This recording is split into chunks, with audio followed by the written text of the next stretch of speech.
Sir आज जीवन घोगरे पाटलांच्या घरी गेला. अरे बाबा, जीवन घोगरेंवर हमला झाला, प्राणघातक त्यांच्यावर हमला झाला, त्याच्यातून ते बाल बसवलेले आहेत, वाचलेले आहेत. गाडीमध्ये भरून त्यांना घेऊन गेलं, किडनॅप केल्या गेलं, त्यांना तुफान मारहाण करण्यात आली, डोकं फोडण्यात आलं. अशी व्यक्ती यांच्या पूछताछ करणं, त्यांना ते मुख्यमंत्र्यांना भेटले, त्या SIT लावायची त्यांनी मागणी केलेली आहे. इतरही व्यक्ती भेटला ज्यांचं वडवळे नावाचे, त्यांची बोटं तोडण्यात आलेली आहेत.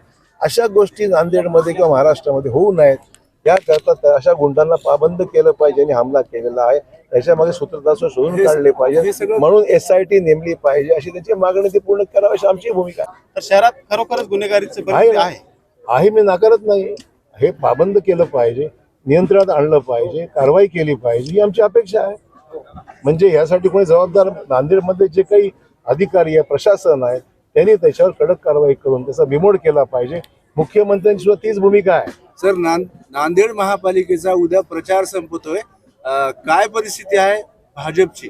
भाजपला बहुमत मिळणार आहे आणि भाजपचाच महापौर होईल अशी आमची अपेक्षा आहे. साहेब, विरोधकाकडून असा आरोप केला जातोय भारतीय जनता पार्टीने जे उमेदवार दिलेले आहेत ते मटकेवाले, गुटकेवाले असे दिलेले आहेत. काय आमच्याकडे कोणी मटकेवाला नाही, गुटकेवाला नाही, आमच्याकडे कोणी किडनॅप करणारा दहशतवादी नाहीये. आमचे उमेदवार सर्वसामान्य लोकांमध्ये, रिक्षावाला पण आमचा उमेदवार आहे.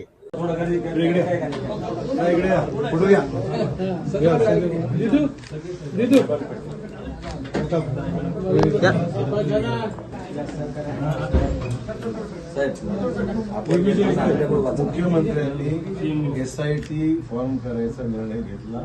त्याविषयी मुख्यमंत्र्यांना भेटले, आमदार राठोड साहेबांनी भेट घालून दिली आणि मुख्यमंत्र्यांनी SIT फॉर्म करून त्यांच्यावर जो प्राणघातक हल्ला झाला, तो मागच्या मुलावर त्याचा जे बोट तोडली, काय वडवळे, त्याची बोट तोडली, यांच्या डोक्यावर प्राणघातक हल्ला झाला. या सगळ्या गोष्टी मुख्यमंत्र्यांना निवेदनाद्वारे त्यांनी स्वतः दिले. काही निवेदन द्यायचं त्यामुळे आमच्या कुटुंबाची मारायची धमकी दिली करतो म्हणजे आता नांदेड आपल्याशिवाय सुरक्षित राहू शकत नाही ही माझी कळकळीची विनंती आहे. CM साहेबांना सांगून पण याच्यात SIT लावण्याची मान्यच केलं. तुम्ही तशी होतो SIT दाखल करून चौकशी करायला मान्य केलं. आज मुख्यमंत्री गोष्टी केल्या. त्यामुळे तुम्ही जेव्हा असं आहे, कुठला पक्ष हा विषय नाही. नांदेडमधली गुंडगिरी, दहशतवाद हा लोकशाहीला घातक आहे. कुठल्याही जिल्ह्यामध्ये, शहरामध्ये अशी घटना घडणं योग्य नाही.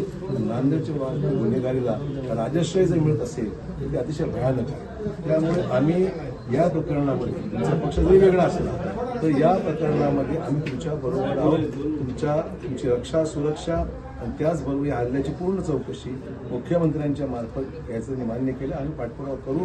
आणि या त्याच्यामध्ये सूत्रधार कोण आहे, कोणामुळे झालं आहे, जीवावर बेतली तुमच्या, आम्ही असं हा विषय. साहेब, आमचं कुटुंब धोक्यात आहे आज घडीला, काळजी करून घ्या. हे नांदेडचा वाल्मिक कराड आहे, वाल्मिक कराड, कारण ही 5वी घटना आहे माझी.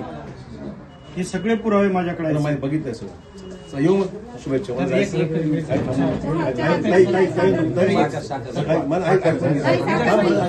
सुपारी द्या, साखर द्या, काही